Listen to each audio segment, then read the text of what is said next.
எல்லோருக்கும் வணக்கம். நான் உங்கள் டாக்டர் பிள்ளை. இன்னைக்கு நம்ம பார்க்க போகிறது ரொம்ப முக்கியமான விஷயம்தான். என்னன்னு பார்த்தீங்கன்னா பிசிஓடி, பாலிசிஸ்டிக் ஓவரி டிசீஸ். இது பெண்களை தாக்கக்கூடிய ஒரு பெரிய விஷயங்க. இந்த காலத்தில் பார்த்தீங்கன்னா குழந்தையின்மைக்கு முக்கியமான காரணம் இந்த பாலிசிஸ்டிக் ஓவரி டிசீஸ் தான்.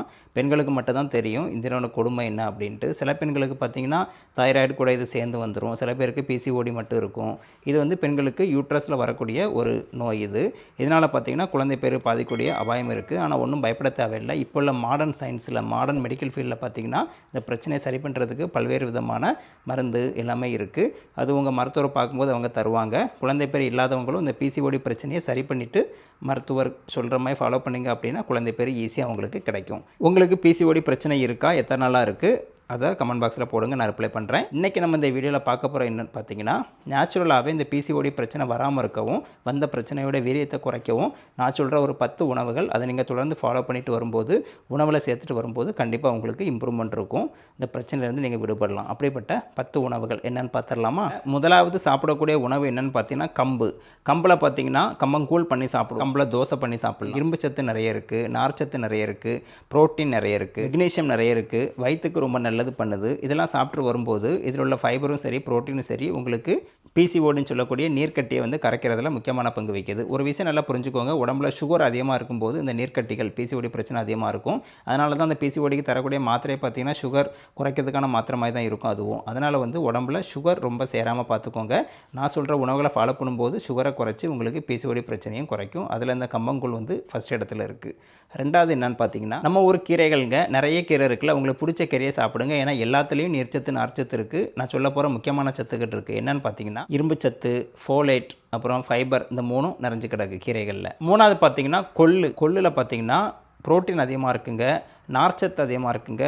பிசிஓடியில் உள்ள நீர்க்கட்டியை கரைக்கிறதுக்கு கொள்ளு முக்கியமான பங்கு வகிக்குது. இது உடம்போட வெயிட்டை குறைச்சி மென்ஸ்ட்ரல் சைக்கிள் இருக்கு இல்லையா, பீரியட்ஸ் வந்து ரெகுலர் பண்ணி உங்களுக்கு பிசிஓடி பிரச்சனையும் சரி பண்ணுது. நாலாவது பார்த்தீங்கன்னா வரகு. இதில் உப்புமா, பொங்கல் அந்த மாதிரி கூட பண்ணி சாப்பிடுவோம். இதோட முக்கியமான வேலை என்ன தெரியுமா? உடம்போட பிளட் சுகர் லெவலை மெயின்டைன் பண்ணுறது. நான் ஏற்கனவே சொன்ன மாதிரி சுகர் ஜாஸ்தியாக இருந்தால் பிசிஓடி பிரச்சனை அதிகமாக இருக்கும். இப்போ இந்த சுகரை குறைச்சி உங்களுக்கு பிசிஓடி பிரச்சனையை சால்வ் பண்ணுது. அஞ்சாவது பார்த்தீங்கன்னா பிசிஓடி பிரச்சனைக்கு சாப்பிட வேண்டிய முக்கியமான உணவுங்க உளுந்து. பொதுவாக நம்ம தோசையில் உளுந்து கலந்து சாப்பிடுவோம், உளுந்தங்களி, உளுந்தஞ்சோறு அப்படிலாம் சாப்பிடுவோம் இல்லையா? வாரத்துக்கு 2 தடவையாவது உளுந்தில் பண்ணப்பட்ட சாப்பாடை சாப்பிடுங்க. முக்கியமாக பெண்களுக்கு உளுந்து முக்கியம். ஏன்னா பெண்கள் வந்து வயசு வரும்போது, பியூபர்ட்டி அடையும் போது அந்த உளுந்து உங்களுக்கு தந்திருப்பாங்க. புரோட்டீன் வேணும்னு தான் தராங்க. புரோட்டீன் எத்தனையோ உணவுகளில் இருக்குது. ஆனால் ஸ்பெசிஃபிக்காக ஏன் உளுந்து தராங்க அப்படின்னா, உளுந்தில் ஒரு ஸ்பெஷலான புரோட்டீன் இருக்குது. இது வயிற்றுக்கு ரொம்ப நல்லது பண்ணுது. முக்கியமான விஷயம் என்ன தெரியுமா? நம்மளுடைய ஹார்மோனல் பேலன்ஸ் பண்ணுறதுல உளுந்து முக்கியமான பங்கு வகிக்குது. அதனால தான் பெண்களுக்கு உளுந்து வந்து ஒரு முக்கியமான விஷயம். பிசிஓடி பிரச்சனையை சரி பண்ணுறதுக்கும் உளுந்து வந்து கண்டிப்பாக சாப்பிடுங்க. உளுந்தை வந்து விழுந்தடிச்சு சாப்பிடணும் அப்படின்னு, அதாவது கீழே விழுந்தாலும் பரவாயில்ல, விழுந்தடிச்சிட்டு ஓடி போய் உளுந்து வாங்கி சாப்பிட்றணும், முக்கியமாக பெண்களுக்கு. ஆறாவதாக சாப்பிடக்கூடிய விஷயம் என்னென்னு பார்த்தீங்கன்னா கோழி, சிக்கன். என்ன இந்த பிராய்லரா? அது இல்லை, அதை சாப்பிட்டா உங்களுக்கு பிரச்சனை அதிகம் தான் ஆகும். நாட்டுக்கோழி நம்ம வீட்டிலே வளர்ப்போம் இல்லையா, சேவல், நாட்டுக்கோழி, அந்த மாதிரி எந்த ஹார்மோன் ஊசியும் போடாத நாட்டுக்கோழியை வாங்கி சாப்பிட்டு பாருங்கள். தொடர்ந்து உணவில் சேர்த்துட்டு பாருங்கள். உங்களுக்கு பிசிஓடி பிரச்சனையில் கண்டிப்பாக நல்ல இம்ப்ரூவ்மெண்ட் இருக்கும். ஏன்னா இது உடம்புல உள்ள ஹார்மோனை மெயின்டைன் பண்ணுறதுல முக்கியமான பங்கு வகிக்குது. உடம்புல ஹார்மோனல் இம்பேலன்ஸ் வரும்போது தான் பிசிஓடி பிரச்சனை ஜாஸ்தியாகும். அப்போ இந்த நாட்டுக்கோழி வந்து அதை தடுக்குது. ஒரிஜினல் நாட்டுக்கோழியாக இருக்கணும். ஏழாவதாக பார்க்குறது என்னென்னு பார்த்தீங்கன்னா, நம்ம ஒரு கோகோனட் சட்னி, தேங்காயில் அரைச்ச சட்னிங்க. இந்த தேங்காய் அரைச்ச சட்னி வந்து நல்ல கொழுப்பு அதிகமாக இருக்குது. அதுவே உடம்புல உள்ள கெட்ட கொழுப்பு, சுகர் எல்லாத்தையும் குறைக்குது. பிசிஓடி பிரச்சனைக்கு சால்வ் பண்ணுறதுல முக்கியமான பங்கு வகிக்குது. எட்டாவது பார்த்திங்கன்னா மாவடு. அந்த மாங்காவை காய வச்சு ஊறுகாய் மாதிரி பண்ணுவாங்க இல்லையா, மாவடு உங்களுக்கு தெரிஞ்சிருக்கும். இது இந்த பிசிஓடி வந்த பெண்கள் சாப்பிட்டிங்கன்னா உங்களுக்கு அதை குறைக்கிறதுல முக்கியமான பங்கு வகிக்குது. ஏன்னா இதில் ப்ரோபயோட்டிக் ரிச் அதிகமாக இருக்குது. ஆனால் ஒரு விஷயம், ரொம்ப சால்ட்டு போட்டு ஊற வைப்பாங்க. சால்ட்டை மட்டும் கொஞ்சம் குறைச்சிக்கோங்க. 9வது சாப்பிட வேண்டிய விஷயம் என்னென்னு பார்த்தீங்கன்னா மோர் குழம்பு உங்களுக்கு தெரியும். வீட்டில் வந்து தயிரை பேஸ் பண்ணி மோரை எடுத்து அதில் தான் குழம்பு வைப்பாங்க. ரொம்ப டேஸ்ட்டாகவும் இருக்கும்.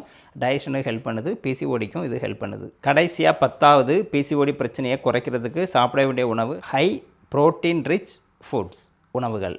என்னென்ன விஷயங்கள் பார்த்தீங்கன்னா வெஜ்ஜு, நான்வெஜ்ஜு ரெண்டுலேயுமே இருக்குங்க. வெஜ்ஜில் பார்த்தீங்கன்னா பீன்ஸு, கொண்டக்கடலை, சிறுபயிறு, இந்த மாதிரி விஷயங்கள்ல இருக்குது. நான்வெஜ்ஜில் பார்த்தீங்கன்னா ஏற்கனவே சொன்ன மாதிரி நாட்டுக்கோழி சாப்பிடுங்க, அதில் இருக்குது. முட்டையோட வெள்ளைக்கறியில் இருக்குது. இப்போ நான் சொன்ன அந்த 10 வகையான உணவுகள் தொடர்ந்து எடுத்துகிட்டு வரும்போது பிசிஓடி பிரச்சனை குறையிறதுக்கு நல்ல ஒரு வாய்ப்பாக இருக்கும். முக்கியமான விஷயம் என்ன தெரியுமா, தண்ணி நிறைய குடிங்க, நிறைய கொஞ்சம் உடற்பயிற்சி பண்ணுங்கள், டெய்லி அரை மணி நேரமாவது வாக்கிங் அந்த மாதிரி பண்ணுங்கள், யோகா பண்ணுங்கள், எக்ஸசைஸ் பண்ணுங்கள். முக்கியமாக அந்த வெள்ளை சக்கரை இருக்கு இல்லையா, சுகர் ப்ராடக்ட்டை கொஞ்சம் கொஞ்சம் தவிர்த்துருங்க. உடம்புல சுகர் வந்து நார்மலாக இருக்குமே பார்த்துக்கோங்க. தைராய்டு பிரச்சனை இருந்தால் அதுக்கு மருந்து மாத்திரை எடுத்துக்கோங்க. ஸோ இதெல்லாம் பண்ணும்போது உங்களுக்கு பிசிஓடி பிரச்சனையும் குறைஞ்சி குழந்தை பேர் ஈஸியாக கிடைக்கும். இது எல்லாருக்கும் பயனுள்ள விஷயம் தானே. உங்கள் சுற்றி உள்ள ஃப்ரெண்ட்ஸு, ஃபேமிலி மெம்பர்ஸ் எல்லாருக்குமே ஷேர் பண்ணுங்கள். மீண்டும் அடுத்த வீடியோவில் சந்திக்கலாம். நன்றி, வணக்கம்.